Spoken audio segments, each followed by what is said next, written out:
유전자와 밈에 대해서 살펴보겠습니다.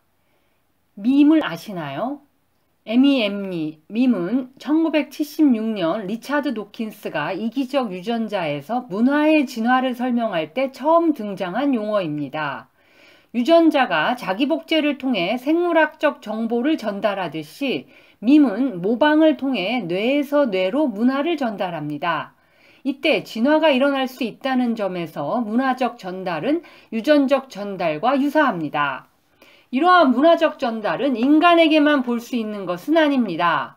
뉴질랜드의 섬에 사는 안장새라는 새에게는 약 9종류의 노래가 있다고 합니다.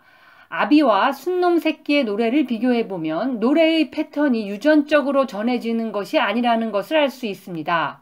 젊은 순놈은 근처에 영역을 갖는 다른 개체의 노래를 인간처럼 모방이라는 수단에 의해 자기 것으로 만드는 것입니다. 인간의 의복, 음식물, 의식, 습관, 예술, 건축, 기술, 공학 등은 역사를 통해 마치 매우 속도가 빠른 유전적 진화와 같은 양식으로 진화하는데요. 실제로는 유전적 진화와는 전혀 관계가 없습니다. 문화적인 변화도 유전적 진화와 같이 진보적입니다. 이러한 인간 문화의 자기 복제자의 문화 전달의 단위 또는 모방의 단위라는 개념을 나타내기에 적절한 이름을 붙여 리차드 도킨스는 밈이라고 한 것입니다. 모방을 뜻하는 그리스어의 어근 엠니를 유전자를 뜻하는 영어의 gene과 유사한 단음절의 단어로 줄여 밈이라고 한 것입니다. 밈의 예로는 곡조, 사상, 표, 의복의 양식, 항아리 만드는 법, 아치 건조법 등이 있습니다. 유전자가 유전자 풀 내에서 번식할 때 정자나 난자를 운반자로 하여 한 몸에서 다른 몸으로 뛰어넘는 것과 같이 밈이 밈 풀 내에서 번식할 때에는 넓은 의미로 모방이라고 할 수 있는 과정을 매개로 뇌에서 뇌로 건너다닙니다. 만약 어떤 과학자가 좋은 생각을 듣거나 읽으면 그는 동료나 학생에게 그것을 전할 것입니다. 그는 논문이나 강연에서도 그것을 언급할 것입니다. 이처럼 그 생각을 잘 이해하면 뇌에서 뇌로 퍼져 자기 복제한다고 말할 수 있습니다. 이러한 밈은 마치 살아있는 것처럼 간주할 수 있습니다. 당신이 내 머리에 번식력이 있는 밈을 심어 놓는다는 것은 글자 그대로 당신이 내 뇌에 기생하는 것입니다. 바이러스가 숙주세포의 유전기구에 기생하는 것과 유사한 방법으로 나의 뇌는 그 밈의 번식용의 운반자가 되어버립니다. 넓은 의미에서 모방은 밈의 자기 복제를 가능하게 하는 수단입니다. 그러나 자기 복제가 가능한 모든 유전자가 성공을 기대할 수 없듯이 모든 밈이 살아남는 것은 아닙니다. 반대로 어떤 밈은 밈풀 속에서 다른 밈보다 성공적일 것입니다. 이것은 자연 선택과 유사합니다. 밈에 높은 생존가를 부여하는 특성은 자기 복제자와 마찬가지로 장수, 다산성, 그리고 복제의 정확도와 같은 것입니다. 밈의 사본의 수명은 유전자의 경우에 비하면 그다지 중요하지는 않습니다. 내 머릿속에 있는 고향의 봄 노래의 선율 사본은 내 수명 동안만 존재할 것입니다. 내가 갖고 있는 노래책에 인쇄된 사본도 물론 더 오래 존속되지는 않을 것입니다. 그래도 같은 선율의 사본은 종이에 인쇄되고 사람들의 머리에 남아 앞으로 수백 년이라도 계속 존속할 것으로 여겨집니다. 유전자 경우와 같이 밈도 특정한 사본의 수명보다 다산성이 훨씬 중요합니다. 문제의 밈이 과학적인 아이디어일 경우 그 번식은 그 아이디어가 과학자 집단에 어느 정도 수용되는가에 의존할 것입니다. 자기 복제자가 복제에 성공하기 위한 세 번째 성질인 복제의 정확도 측면에서 밈을 살펴볼 수 있습니다.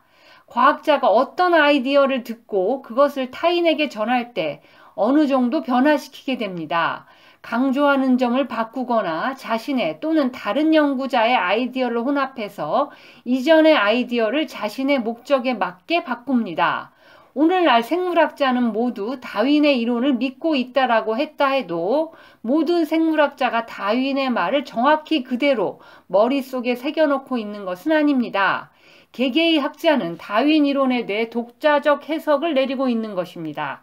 그러나 모든 사정에도 불구하고 다윈주의의 본질이라고 할 수 있는 것은 이 이론을 이해하고 있는 모든 사람들의 머릿속에 현존합니다.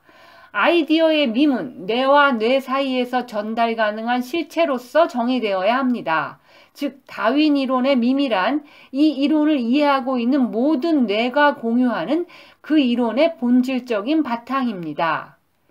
인간의 뇌는 밈이 살고 있는 컴퓨터입니다. 거기서는 시간이 아마도 저장 용량보다 중요한 제한 요인이며 심한 경쟁의 대상일 것입니다. 한 밈이 한 인간의 뇌의 집중력을 독점하고 있다면 경쟁자의 밈이 희생되는 것은 틀림없습니다. 밈의 성공은 그것을 적극적으로 다른 사람에게 전하기 위해서 사람들이 얼마만큼의 시간을 사용하는가에 의해 결정된다고 볼 수 있습니다. 우리가 사후에 남길 수 있는 것은 두 가지입니다. 즉 유전자와 밈입니다.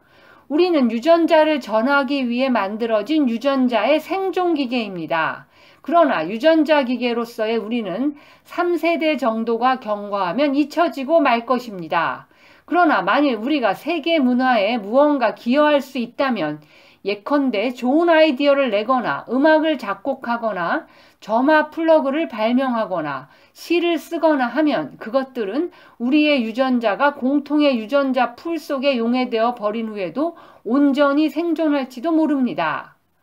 유전자는 유전자 기계를 직접 조작하는 것이 아니라 컴퓨터의 프로그램 작성자처럼 간접적으로 자기의 생존기계의 행동을 제어합니다. 유전자들이 할 수 있는 것은 미리 생존기계의 개체를 만드는 것입니다. 그 후에 생존기계는 완전히 독립하게 되며 유전자는 그 속에서 그저 수동적인 상태가 됩니다. 유전자들이 수동적으로 되는 이유는 시간적 지연 문제 때문입니다. 유전자는 단백질 합성을 제어하는 방법으로 작용하는데 이는 세계를 조종하는 강력한 방법이지만 그 속도는 매우 느립니다. 다세포 생물의 배 엠브리오를 만들기 위해서는 인내를 갖고 몇 개월 동안 단백질의 끈을 조작해야만 합니다. 유전자가 할 수 있는 것은 자기의 이익을 위해 신속히 작동하는 컴퓨터를 조립하여 예측할 수 있고 될 수 있는 대로 많은 가능성들에 대처하기 위한 규칙과 충고를 사전에 프로그램으로 만들어 최선의 대책을 강구해 두는 것뿐입니다. 유전자는 이를 위해 예측과 비슷한 작업을 하지 않으면 안 됩니다. 예를 들어 북극곰의 유전자는 곧 생겨날 생존기계의 미래가 춥다는 것을 예측할 수 있습니다. 유전자는 그저 묵묵히 두터운 모피를 만듭니다. 이것은 유전자가 과거의 몸속에서 항상 해온 것이고 또 유전자가 아직도 유전자 풀 속에 존재하는 이유이기도 합니다. 또한 유전자는 눈이 올 것을 예측하고 그 예측은 모피를 백색으로 위장합니다. 반면 예측을 잘못하면 그 유전자는 잘못에 대한 대가를 치르게 될 것입니다. 아기 곰은 죽고 그 속의 유전자도 죽을 것입니다. 복잡한 세계에서 예측하는 일은 불확실한 결과를 동반하는 것입니다. 이때 평균적으로 이로운 결정을 내리도록 뇌에 미리 프로그램을 짜놓는 일이야말로 유전자가 할 일입니다. 미래의 시뮬레이션을 행하는 생존기계는 명백한 시행착오에 근거하지 않고서는 학습을 하지 않는 생존기계보다 한 단계 앞서 있습니다. 실행에는 시간과 에너지가 요구되며 시행착오의 곤란한 점은 생명이 위험할 수도 있다는 것입니다. 하지만 시뮬레이션은 보다 안전하면서 보다 신속합니다. 시뮬레이션 능력의 진화는 주관적 의식의 발생으로 정점에 이릅니다. 의식이 생기는 것은 뇌에 의한 세계의 시뮬레이션이 완전하게 이루어져 그 시뮬레이션 속에 자체의 모형을 포함해야 할 정도가 되었을 때입니다. 의식이란 실행의 결정권을 갖는 생존기계가 궁극적 주인인 유전자로부터 해방되는 진화 경향의 극치라고 생각할 수 있습니다. 뇌는 생존기계의 일을 매일 관리할 뿐만 아니라 미래를 예언하고 그것에 따라 행위하는 능력도 있습니다. 또한 뇌는 유전자의 독재에 반항하는 힘까지 갖추고 있습니다. 이타주의와 이기주의는 도대체 이 모든 것과 어떤 관계가 있을까요? 생존기계와 신경계를 조립하는 방법을 지령하는 것에 따라 유전자는 생존기계의 행동에 궁극적 영향을 미칩니다. 그러나 행동에 영향을 준 다음에 무엇을 할 것인가를 순간순간 결정해 가는 것은 신경계입니다. 유전자는 1차적 방침 결정자이고 뇌는 집행자입니다. 인간에게는 의식적인 선견 능력이라는 하나의 독자적 특성이 있습니다. 이기적 존재인 유전자는 선견 능력이 없습니다. 유전자는 의식을 갖지 않는 맹목적인 자기복제자인 것입니다. 유전자가 자기복제한다는 사실과 몇 가지 부가적인 조건 등을 조합하여 생각해보면 유전자는 이기적이라고 할 수 있는 여러 성질을 싫든 좋든 진화시킨 것입니다. 유전자이든 밈이든 무지한 자기복제자라는 것은 눈앞의 이기적 이익을 포기하는 것이 장기적으로 이익이 되는 경우에도 그것을 포기하지 않습니다. 서로에게 도움이 되는 전략을 취하는 것이 모두에게 유리함에도 불구하고 자연 선택은 반드시 진화적으로 안정된 전략 쪽으로 유리하게 작용해 나갑니다.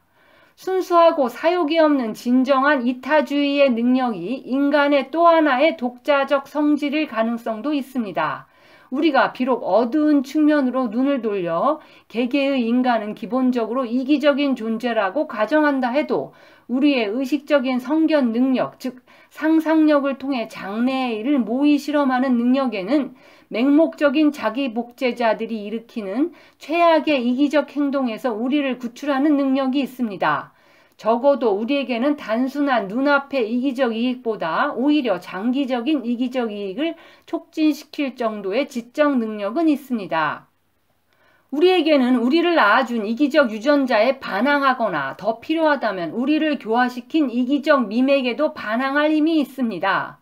순수하고 사욕이 없는 이타주의라는 것은 자연계에는 안주할 여지가 없고 세계의 전 역사를 통해 과거에 존재한 예도 없습니다. 그러나 우리는 그것을 의식적으로 육성하고 교육하는 방법을 논할 수 있습니다. 우리는 유전자 기계로서 조립되었지만 밈 기계로서 교화되어 있습니다. 그러나 우리에게는 이들의 창조자에게 대항할 밈이 있습니다. 이 지구에서는 우리 인간만이 유일하게 이기적인 자기복제자들의 전제에 반항할 수 있는 것입니다.